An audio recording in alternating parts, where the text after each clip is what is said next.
I was struck this past week by the truth of the complexity and contradictions, conversation on race in our country.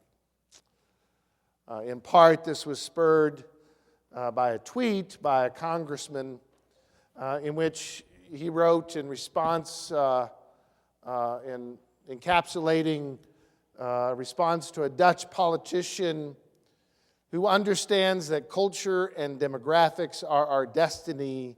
We cannot restore our civilization with somebody else's babies. Now, I would have advised the congressman that Twitter and tweeting 140-character context is probably not a great place to discuss and have a conversation about race, its complexity and contradictions. And yet, as much as we'd like to think that issue, that challenge of race in this country is a past conversation, we still find ourselves wrestling with what it means. I remember, was it this past month or so, that high school basketball game here in Des Moines between North and Valley, in which racist chants were yelled out. And that particularly struck me in part because I've been reading a book by Jim Wallace, an evangelical Christian activist, titled America's Original Sin, Race, White Privilege, and the Church, in which, in a startling way, he unpacks how the church has in fact been at the heart of a conversation on race, not necessarily in a positive way.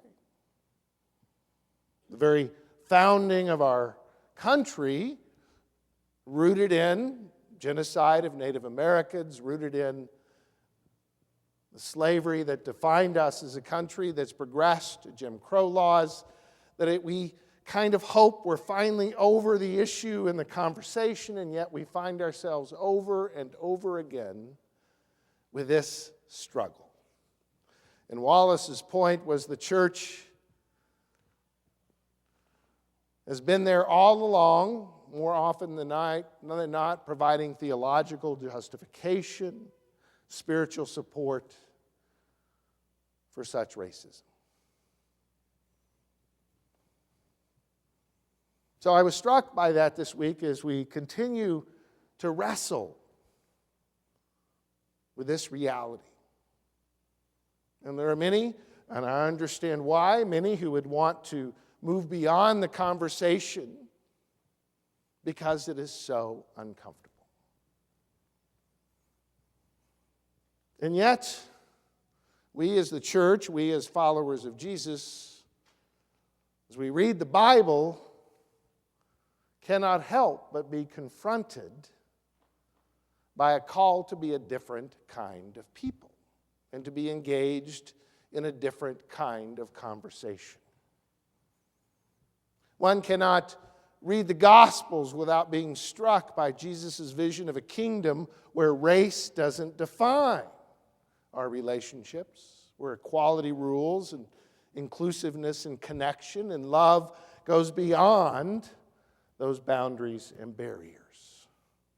That's Jesus' vision. And especially, one cannot help but read the story of the Samaritan woman without realizing that's exactly what it's speaking to. Like so many stories in the Gospels about how Jesus challenges how society defines race and ethnicity, and Jesus sweeps it away to talk about a human connection. And the story of the Samaritan woman is just such a story. And what's interesting is if you compare that story to the story of Nicodemus, which happened in chapter 3, and it's obvious that John intends for us to see the comparison between the two. and to see two distinct stories. One about a man who encounters Jesus, one about a woman who encounters Jesus. One is a person who's named Nicodemus, and the other who is nameless. One who is a leader in the Jewish community, well thought of, respected.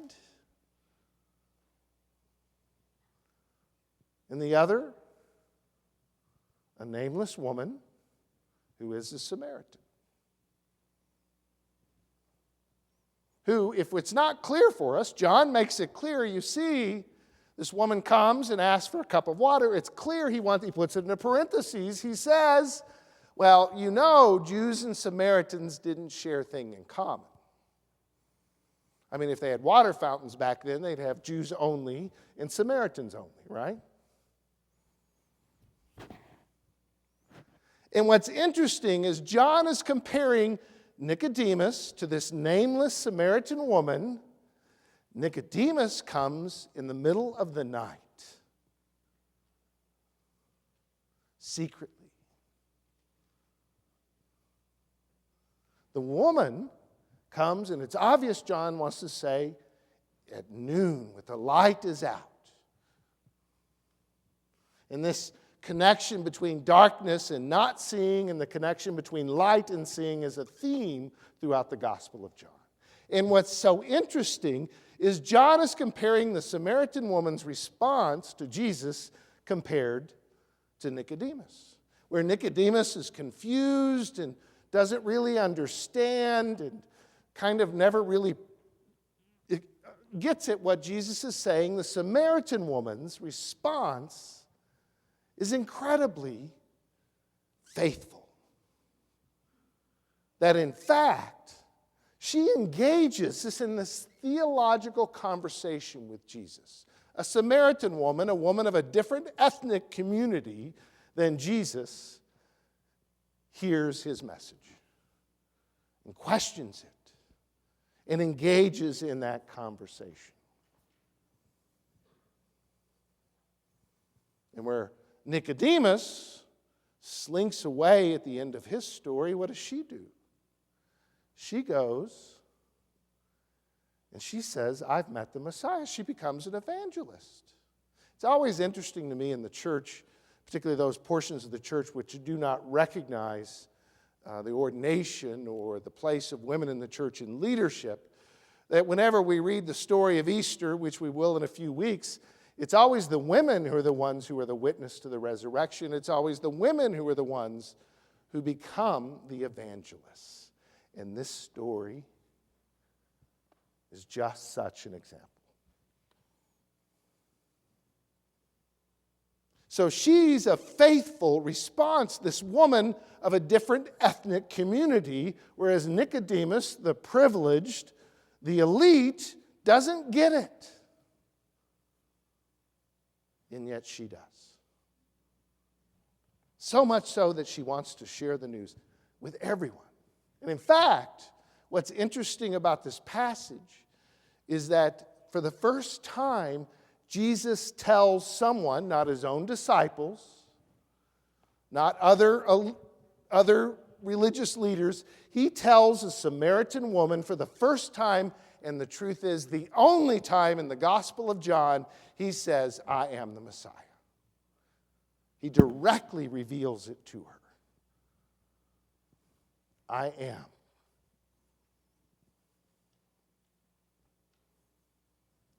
There's one thing that is really very interesting and engaging about this passage.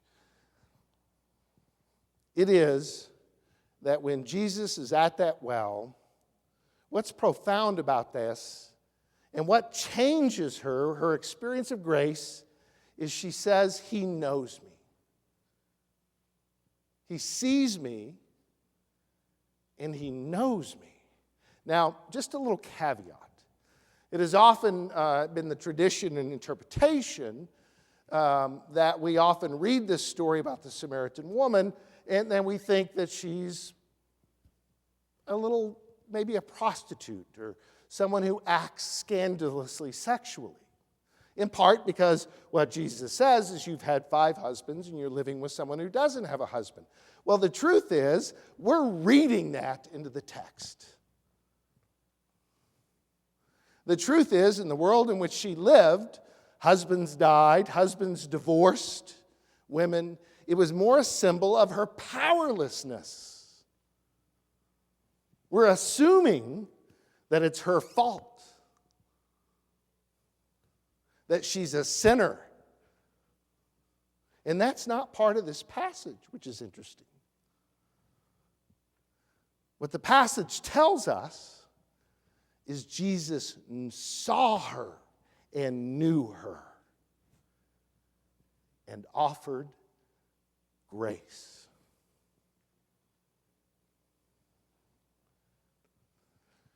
Something that's missing, I think, in our conversations about race in this country, right?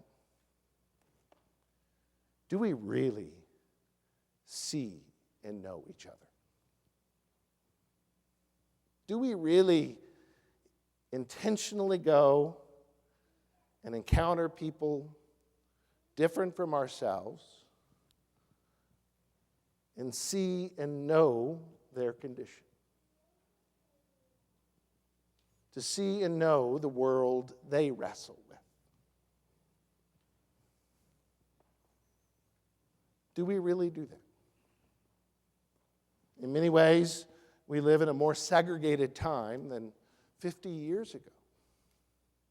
Yet, do we really have an opportunity to engage in conversation in which we really see that person, in which we really are interested in knowing that person, no matter their ethnicity? And in the seeing and knowing, experiencing the grace of God and the living water together. And what Jesus says is that encounter has to be shaped by the Spirit and truth. That what's connecting us is God's Spirit, not a system of things that we believe together. It's not some assumptions we might have, but the initial connection is because we are connected by the Spirit of God. And that this connection between us must always be in the spirit of truth,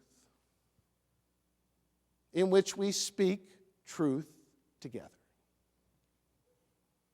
As uncomfortable and as difficult as that is.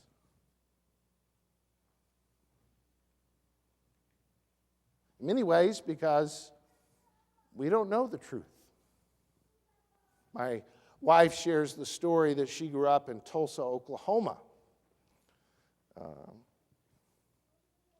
Her whole life was born and raised there. And it wasn't until she went to college that she learned the truth about Tulsa, Oklahoma, that it was the site of the largest race riot in our country's history.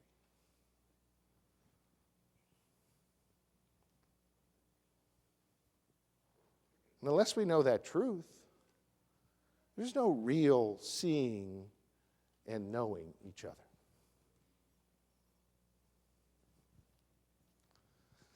A number of years ago, Madison, Wisconsin, Madison was kind of struggling with, Madison is, if you can imagine, is considered and is a great place of progressive values. Some are very critical of Madison, this kind of place in which this happens. But Madison began to become aware of, because of certain studies, that actually Dane County, where Madison resides, is considered one of the worst places in the country for young black men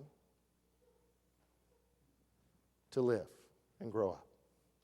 And so there was a lot of self-examination that was going on among people and city leaders, and there began to be a period of conversations between the white community and the black community and trying to understand what's going on.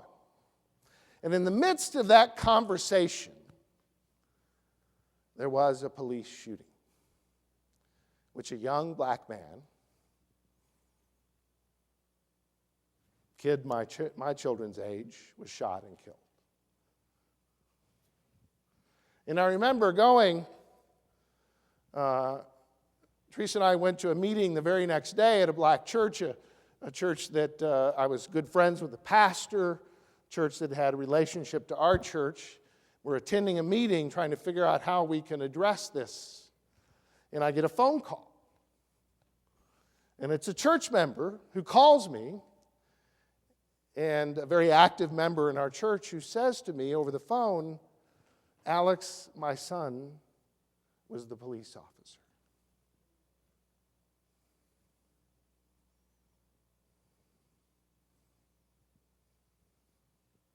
And so we as a church had to wrestle with that tension and that difficulty in which we had a police officer, a son of our church, a very engaged person who we loved and cared for, who was only about in seeking public service, but was also, and we also had a connection to this African American congregation in which we knew this community was mourning the death of one of their children. And we lived in that tension. And there was no resolving that contradiction. There was no painting it over or assuming it would be easy to do. What we did was we talked to each other. We saw each other. We tried to know each other.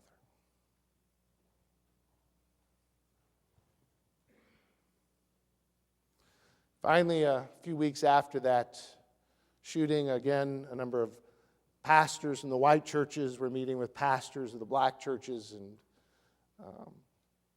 we were engaged in a conversation over the challenges and issues facing our community.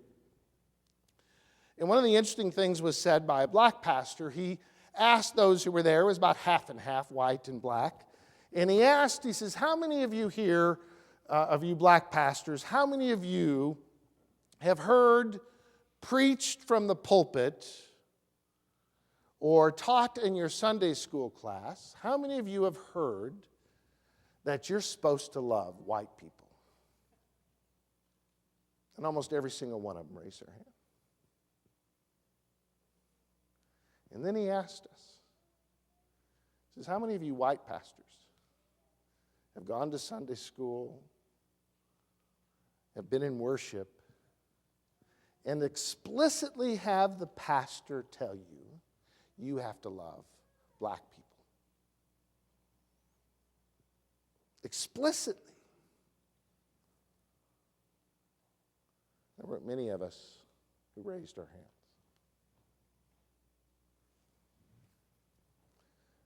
We are called to engage in difficult conversations in a difficult time, to love each other and share our stories,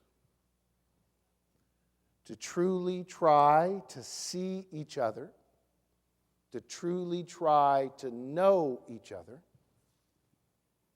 and in that seeing and knowing, to know the grace that gushes out of the life-giving Spirit that is God.